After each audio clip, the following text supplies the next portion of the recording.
పురం నియోజకవర్గం సామర్లకోట మండలం అయితే చూసుకున్నట్లయితే సీతారామ కాలనీలో అయితే దారుణ ఘటన చోటు చేసుకుంది. మాధురి అలాగే ఆమె ఇద్దరు పిల్లల్ని కూడా ఆడపిల్లల్ని ఇద్దరిని కూడా అత్యంత కిరాతకంగా హత్య చేశారు ఇదే ఇంట్లో. చూడొచ్చు మనం చూసుకున్నట్లయితే ప్రస్తుతం అయితే పోలీసులు లోపల ఉన్నారు. క్లూస్ టీం అంతా కూడా ఏదైతే దీనికి సంబంధించి క్లూస్ అన్నీ కూడా తీసుకుంటున్న పరిస్థితి కనిపిస్తుంది. ఇదే గదిలో అత్యంత దారుణంగా హత్య చేసిన పరిస్థితులు కనిపిస్తున్నాయి.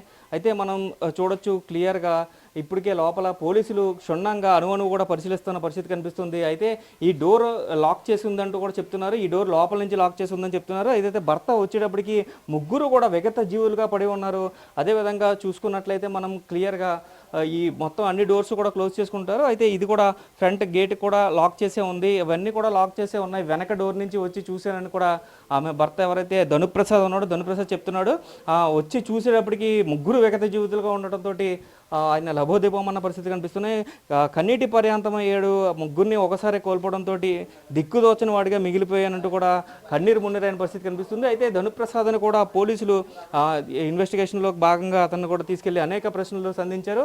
అయితే ఈ దారి గుండానే వెళ్ళి అసలు ఎందుకు డోర్స్ ఓపెన్ చేయట్లేదని ఈ వెనక డోర్ దగ్గర నుంచి వెళ్ళి చూసినప్పటికీ ఈ డోర్ ఓపెన్ చేసి ఉందంటూ కూడా ధనుప్రసాద్ చెప్పాడు. ఈ డోర్ ఓపెన్ చేసి ఉంది, ఇది లోపల నుంచి లాక్ ఓపెన్ చేసి ఉంది, ఇటు నుంచి దుండగుడు పరారు అయ్యి ఉంటాడని కూడా సస్పెక్ట్ చేస్తున్నారు. అయితే డాగ్స్ టీం కూడా నిన్న వచ్చింది, డాగ్ స్క్వాడ్ కూడా ఇక్కడి వరకు వచ్చి ఇటు నుంచి కూడా చూడొచ్చు. మనం క్లియర్గా చూపించే ప్రయత్నం చేస్తాను. ఇక్కడి నుంచి ఇటువైపుగా గోడ దూకి అటుపక్కకు వెళ్ళింది డాగ్స్ టీం. చూడొచ్చు ఇలాగా ఇటు నుంచి గోడ దూకి అటుపక్క వెళ్ళింది. అటుపక్కనంతా కూడా కొత్త జగనన్న కాలనీ, అదంతా కూడా ఇది ఇక్కడ వరకు మాత్రమే సీతారామ కాలనీ, అటుపక్కనంతా కూడా జగనన్న కాలనీ. సో ఇలా గోడ దూకి అలా జగనన్న కాలనీ వైపు వెళ్ళి డాగ్ స్క్వాడ్ మళ్ళీ తిరిగి వెనక్కి వచ్చిందంటూ కూడా పోలీసులు కూడా చెప్తున్న పరిస్థితి కనిపిస్తుంది. అయితే ఓవరాల్గా చూసుకున్నట్లయితే అసలు ఎవరు హత్య చేసి ఉంటారో, అసలు బ్యాక్ డోర్ నుంచి రావాల్సిన అవసరం ఉంది లేదా బ్యాక్ డోర్ నుంచి వెళ్ళాడా ముందు నుంచే వచ్చి అనే పరిస్థితులు అనే కోణంలో కూడా పోలీసులు ఎంక్వైరీ చేస్తున్నారు. అయితే call data, Madhuri call data అలాగే ధనుప్రసాద్ కాల్ డేటా, ఇద్దరిది కూడా కాల్ డేటాని సేకరించి ఆ కాల్ డేటా ద్వారా కూడా ఎంక్వైరీ కొనసాగిస్తున్నారు. ఇప్పటికే లోపలికి పోలీసు క్లూస్ టీం కూడా ఉంది. చూడొచ్చు చిన్నారులు సైకిళ్ళు కూడా అక్కడ మనం క్లియర్గా చూసే ప్రయత్నం చేద్దాం. చూడొచ్చు మనం క్లియర్గా చిన్నపిల్లలు ఒకరికి 6 సంవత్సరాలు, ఒకరికి 8 సంవత్సరాలు, వారి చిన్న సైకిల్ కూడా ఇక్కడే ఉంది.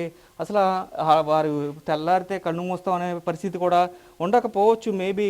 అయితే చూడొచ్చు మనం ఎంత చాలా హృదయ విఘాత సంఘటన అని చెప్పుకోవాలి. ఎందుకంటే చిన్న పిల్లల్ని అత్యంత క్రూరంగా బలంగా తల మీద కొట్టి చంపడం అనేది ఎంత కిరాతకుడు అయితే చేస్తారంటూ కూడా కాలనీ వాసులు ప్రశ్నిస్తున్న పరిస్థితి కనిపిస్తుంది.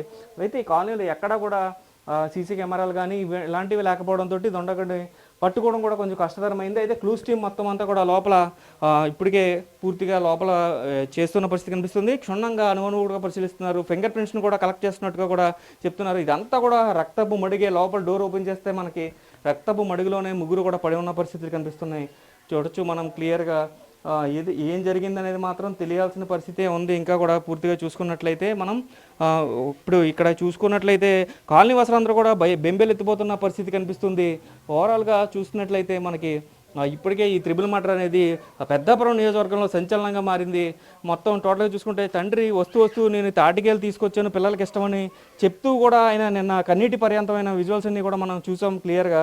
అయితే పూర్తిగా కాలనీ వాసులు అందరూ కూడా బెంబెలెత్తిపోతున్న పరిస్థితి కనిపిస్తుంది. ఆడవారందరూ కూడా రోడ్డు మీదకి వచ్చి బహిరంగంగానే మాట్లాడుతున్నారు. ఎవరైతే ఎంత కిరాతకానికి పాల్పడ్డారో వారిని ఉరి తీయాలంటూ కూడా చెప్తున్న పరిస్థితి కనిపిస్తుంది. అయితే కొంతమంది కాలనీ వాసులు మరికొంతమంది మనతో ఉన్నారు, మాట్లాడే ప్రయత్నం చేద్దాం. చెప్పండి అసలు వీళ్ళు ఎలా ఉండేవారు, అసలు ధనుప్రసాద్ కానీ మాధురి గారు కానీ అసలు ఎప్పుడు సంఘటన జరిగింది, మీకు ఎప్పుడు తెలిసింది? మాకైతే మార్నింగ్ 8 ఆ టైంలో అతను డ్యూటీ నుంచి వచ్చిన తర్వాత అప్పుడు డోరు లాక్ చేస్తుంది అనేసి అందరికి కాకేసి అతను డోర్ బదులు కూడా చూడబోదుగా ఆయన ఈ విధంగా పడి ఉన్నారని చెప్పి వాళ్ళ అతను వేడుతుంటే అందరూ గుమ్ముగురు అనమాట. ఆ టైంలో వచ్చి వస్తే ఇక్కడ పెద్ద అలజడిగా ఉందండి. వెంటనే పోలీసు వాళ్ళు అందరూ వచ్చి ఇక్కడ కుమ్మింగ్ అయ్యి మొత్తం డాగ్ స్క్వాడ్ అన్నీ వచ్చిందండి.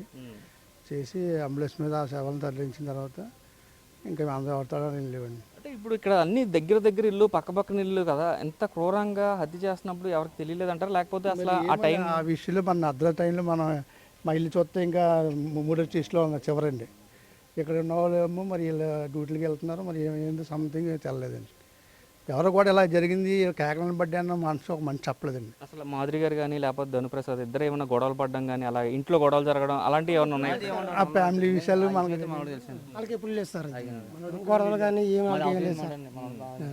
కానీ చాలా దారుణం సార్ సంటి పిల్లలు వాళ్ళు మాత్రం అయితే వృద్ధి చేయాలండి. అసలు అంటే ఇప్పుడు అంటే ఆయన ఎవరితోనైనా గొడవ పడితే ఆ కక్ష తీర్చుకోవడానికి ఇంటికి వచ్చారంటారా, లేకపోతే అసలు దేనివల్ల ఇంత కిరాతకంగా భార్యని పిల్లల్ని కూడా అంత మట్టు పెట్టాల్సిన అవసరం ఎవరికి ఉంటుంది అంటారు? వెనకాల తెలుసుకోవాలండి. తర్వాత అమ్మాయిని చంపేయడం, పిల్లలిద్దరిని చంపేయడం, వీళ్ళ వెనకాల ఇంకెంతమంది ఉన్నారో వాళ్ళు కూడా పట్టుకొని ఇయ్యారు. అంటే ఇప్పుడు ఆయనకి ఎవరితోనూ గొడవలు కానీ అలాంటివి ఏమీ లేవా? లేదు మంచోడండి. మనోడు మంచోడండి. మనోడు మొత్తం ఒక ఎప్పటి నుంచో ఉండేవాడు కానండి. ఇప్పుడు మనోడు జాగ్రత్తగా ఉండి డ్యూటీ చేసుకుంటాడు, సగ్గం వస్తాడు, పిల్లల్ని చూసుకుంటాడు, భార్యను చూసుకుంటాడు, వెళ్ళిపోయి వస్తుంటాడు మాట. అంతేగాని వెళ్తా ఈదురు ఎప్పుడు గొడవ పడదండి మనం.